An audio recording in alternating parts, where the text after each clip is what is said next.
ایمان والوں کی پہچان ہے، شناخت ہے۔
ہوئے یہ کہنے پر مجبور ہو گئے کہ اب اللہ تبارک و تعالیٰ سے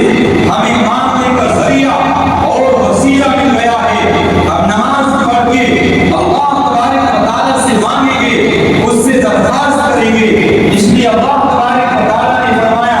یا ایھا الذین آمنوا استعینوا بالصبر والصلاۃ، اے ایمان والو تم اللہ تبارک و تعالیٰ سے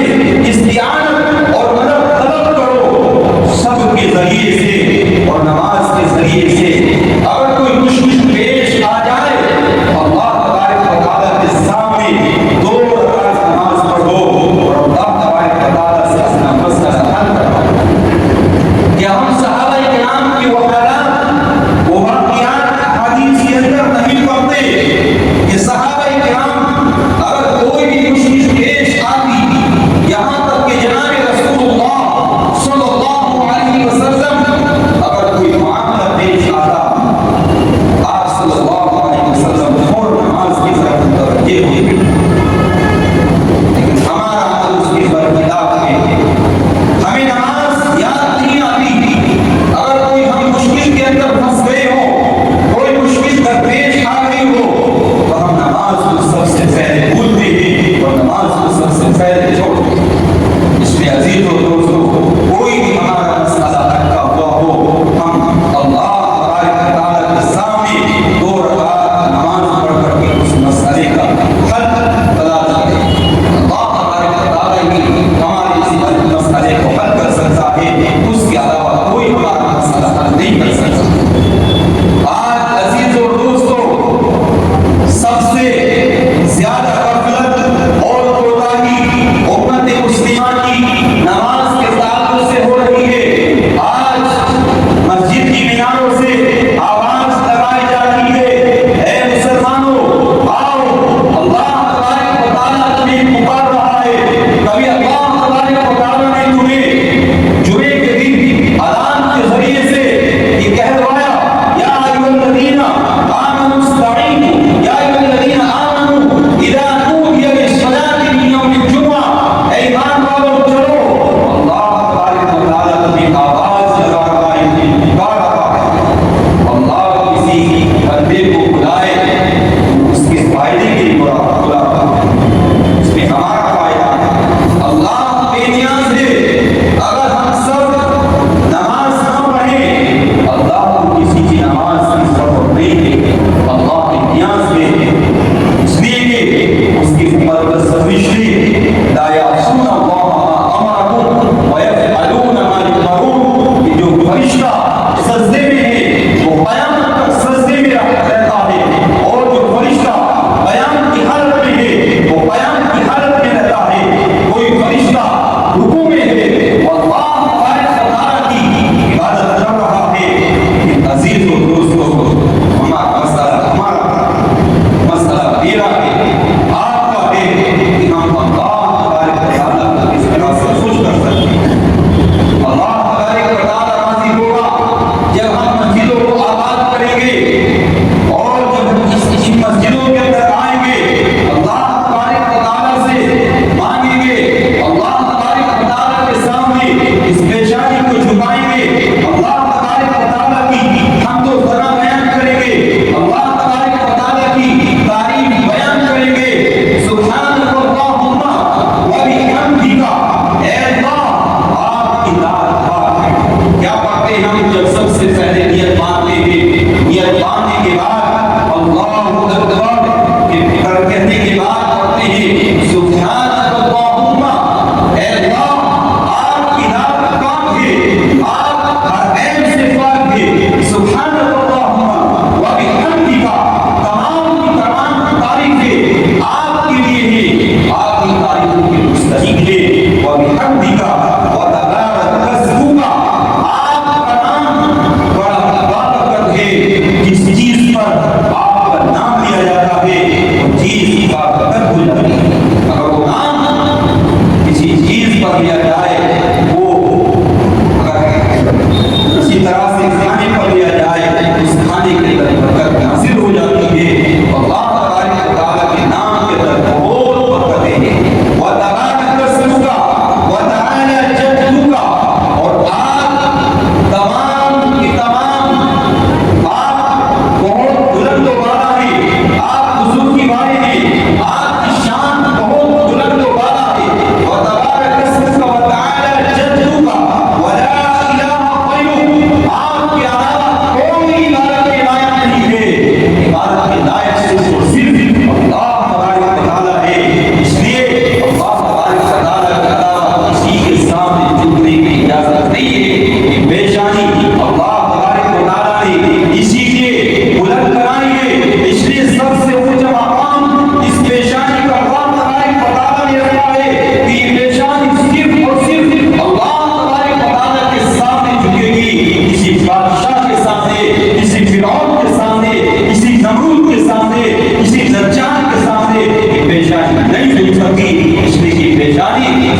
استعمال کیا اور کہ وہ لوگ جو اپنی نمازوں کی طرف خضوع پیدا کرتے ہیں لوگ کامیاب ہو چکے ہیں ایسی نمازیں پڑھیں کہ اللہ تبارک و تعالیٰ کی طرف سے رضامندی کا پروانہ مل جائے اللہ تبارک و تعالیٰ خوش ہو کر کے کہے کہ میرے بندو یہ نماز تمہاری قبول کر دی گئی ہے اب دوبارہ پھر اللہ تبارک و تعالیٰ تمہیں بلانے والا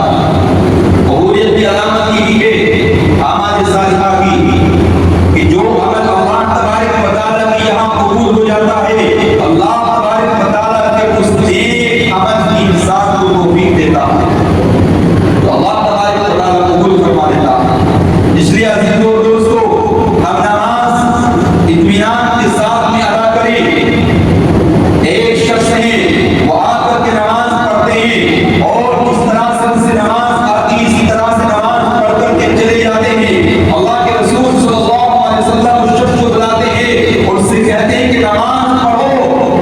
اس لیے کہ تم نے نماز نہیں پڑھی ہے وہ پھر آتے ہیں اسی طرح سے نماز پڑھ کر کے چلتے بنتے ہیں اللہ کے رسول صلی اللہ علیہ وسلم فرماتے ہیں کہ تم نماز پڑھو ابھی تم نے نماز نہیں پڑھی تیسری مرتبہ پھر اس شخص نے اسی طرح سے نماز پڑھی اللہ کے رسول صلی اللہ علیہ وسلم نے فرمایا کہ تم نماز پڑھو ابھی تم نے نماز نہیں پڑھی ہے اللہ کے رسول صلی اللہ علیہ وسلم سے اس شخص نے کہا کہ یا رسول اللہ مجھے تو اسی طرح سے نماز آتی ہے اللہ کے رسول صلی اللہ علیہ وسلم نے ارشاد فرمایا کہ تم نماز اس طرح سے پڑھو کہ اطمینان کے ساتھ میں قیام کرو اطمینان کے ساتھ میں رکوع کرو اطمینان کے ساتھ میں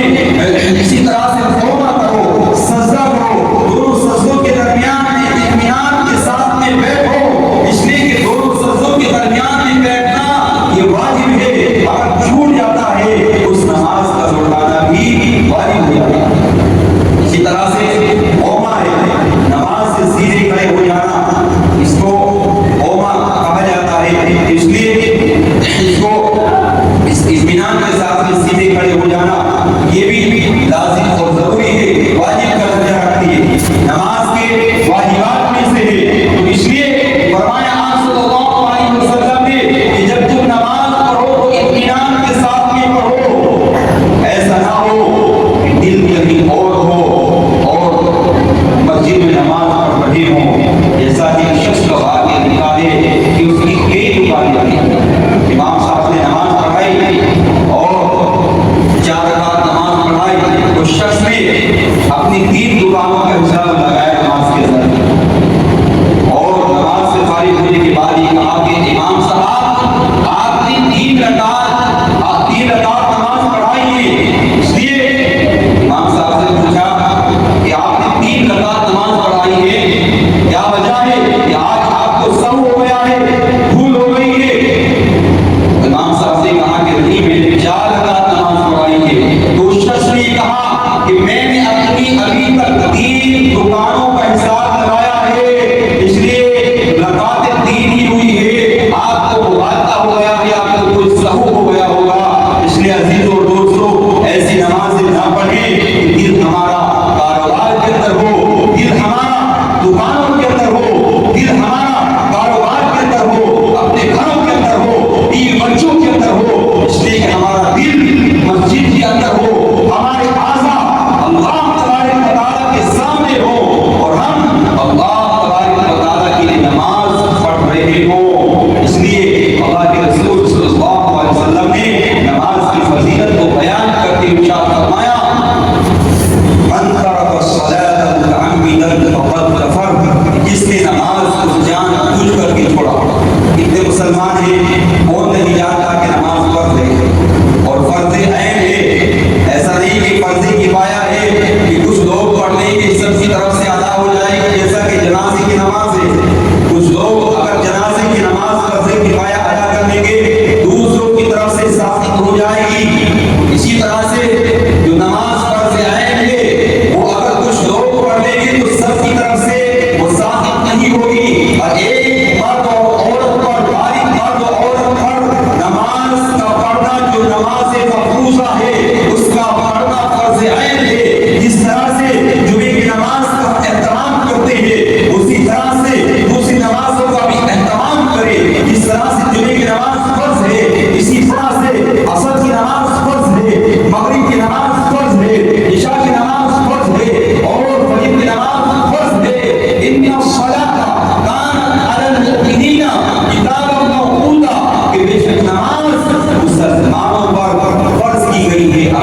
وقت کا وقت ہو، جمعے کا دن آئے گا، جمعے کی نماز وقت ہوگی، اللہ تبارک و تعالیٰ کا حکم ہے یا ایھا الذین آمنوا اذا نودی للصلاۃ من یوم الجمعہ، کہ ایمان والو جب جمعے کا دن آئے اور تمہیں بلایا جائے تم فوراً اللہ تبارک و تعالیٰ کے دربار میں حاضر ہو جاؤ، اس لیے کہ کون بلا رہا ہے؟ اللہ تبارک و تعالیٰ بلا رہا ہے۔ اگر کوئی دنیا کا چھوٹا سا کیڑا ہمیں رات کے اندر آواز دے اور ہم وہاں وقت سے پہلے پہنچنے کی کوشش کرتے ہیں اور احکام الحاکمین ہمیں آواز کروا رہا ہے اے ایمان والو نماز قائم کرو، اور ہم اس کے اندر کتنی غفلت برتتے ہیں اور کتنی سستی کرتے ہیں کہ ابھی چلیں گے ابھی چلیں گے، تو اذان ہوئی ہے، ابھی تو خطبہ بھی نہیں ہوا ہے۔ عزیزو دوستو، ہم اپنے پرورہ سے پہلے آنے کی کوشش کریں تاکہ ہم اطمینان کے ساتھ نماز قائم کر سکیں۔ اس لیے عزیزو دوستو، اللہ تبارک و تعالیٰ نے مختلف آیتوں کے اندر نماز کی فرضیت کو اور اس کی اہمیت کو بیان فرمایا۔ اللہ تبارک و تعالیٰ نے جگہ جگہ پر ارشاد فرمایا اقیموا الصلاۃ وآتوا الزکاۃ، اے ایمان والو نماز قائم کرو، اے ایمان والو نماز قائم کرو، واقم الصلاۃ للذکر، نماز قائم کرو میرے یاد کے لیے۔ اللہ تبارک و تعالیٰ کی یاد نماز کے اندر ہے، اللہ تبارک و تعالیٰ کا ذکر نماز کے اندر ہے، استغفار نماز کے اندر ہے۔ اللہم انی ظلمت نفسی ظلما کثیرا ولا یغفر الذنوب الا انت فاغفر لی مغفرۃ من عندک وارحمنی انک انت الغفور الرحیم۔ اے اللہ، میں نے اپنی جان پر بہت ظلم کیا ہے، اللہم انی ظلمت نفسی ظلما کثیرا، اور بڑا ظلم کیا ہے، ظلما کثیرا ولا یغفر الذنوب الا انت فاغفر لی۔ اے اللہ، آپ مجھے معاف کر دیجیے۔ نماز کے اندر توبہ بھی ہے، استغفار بھی ہے، اللہ سے دعا بھی ہے، اللہ تبارک و تعالیٰ سے استعانت بھی ہے، مدد بھی ہے، بہت ساری چیزوں کا مجموعہ نماز کے اندر اللہ تبارک و تعالیٰ نے رکھا ہے۔ اس لیے عزیزو دوستو، اللہ تبارک و تعالیٰ سے نماز، اللہ تبارک و تعالیٰ سے نماز کے لیے دعا مانگے، اے اللہ ہم جو نماز قائم کر رہے ہیں اس نماز کو اپنی بارگاہ میں قبول کر لیجیے۔ ربنا تقبل منا انک انت السمیع العلیم وتب علینا انک انت التواب الرحیم۔ جب بھی کوئی بھی کام کر لے تو فوراً اللہ تبارک و تعالیٰ سے اس کی قبولیت کی دعا مانگے، اے اللہ میں نے یہ کام کیا ہے، آپ نے مجھے توفیق دی ہے، میں نے نماز پڑھی ہے، آپ کی توفیق سے پڑھی ہے، اگر آپ توفیق نہ دیتے میں کبھی بھی آپ کے گھر میں نہیں آ سکتا تھا، میں آپ کے دربار کے حاضر نہیں ہو سکتا تھا، آپ نے مجھے توفیق دی ہے تو میں حاضر ہو گیا ہوں، میرے اس عمل کو قبول کر لیجیے۔ عزیزو دوستو، اللہ تبارک و تعالیٰ کے حضور پیش ہو کر کے اللہ تبارک و تعالیٰ کے سامنے نیاز مندی کے ساتھ اللہ تبارک و تعالیٰ کا شکر ادا کرتے ہوئے، اے اللہ آپ نے مجھے توفیق دی ہے، آپ کا شکر ہے کہ مجھے ایک فریضہ ادا کرنے کی آپ نے توفیق دی۔ پڑھیں گے انشاءاللہ، نماز قائم کریں گے، پڑھنا الگ ہے، قائم کرنا الگ ہے۔ ہم نماز پڑھتے ہیں، قائم نہیں کرتے۔ نماز کا قائم کرنا یہ ہے کہ اس کو آداب کے ساتھ، مستحقات کے ساتھ، واجبات کے ساتھ، فرائض کے ساتھ اس کا اہتمام کرے، اللہ تبارک و تعالیٰ قبول کرے گا، اس لیے کہ اللہ تبارک و تعالیٰ اپنے بندوں کا بڑا قدردان ہے، اللہ تبارک و تعالیٰ اپنے بندوں کا قدردان ہے، اور جب اس کے بندے اس کے فرائض کو ادا کرتے ہیں تو اللہ تبارک و تعالیٰ بھی کہتا ہے میرے بندوں میں نے تمہارے اعمال کو قبول کر دیا ہے۔ اللہ تبارک و تعالیٰ نے سب کو عمل کرنے کی توفیق عطا فرمائے، عمل سے زندگی بنتی ہے، جنت بھی جہنم بھی، یہ خاکی اپنی فطرت میں نہ نوری ہے نہ ناری ہے۔ ہم نماز پڑھیں گے اپنے عمل سے، کیونکہ نماز ہمارے لیے روشنی ہوگی، قبر کے اندر ہمارے لیے روشنی کا ذریعہ ہوگی، اور دنیا کے اندر بھی اللہ تبارک و تعالیٰ اس نماز کے برکات، اس کے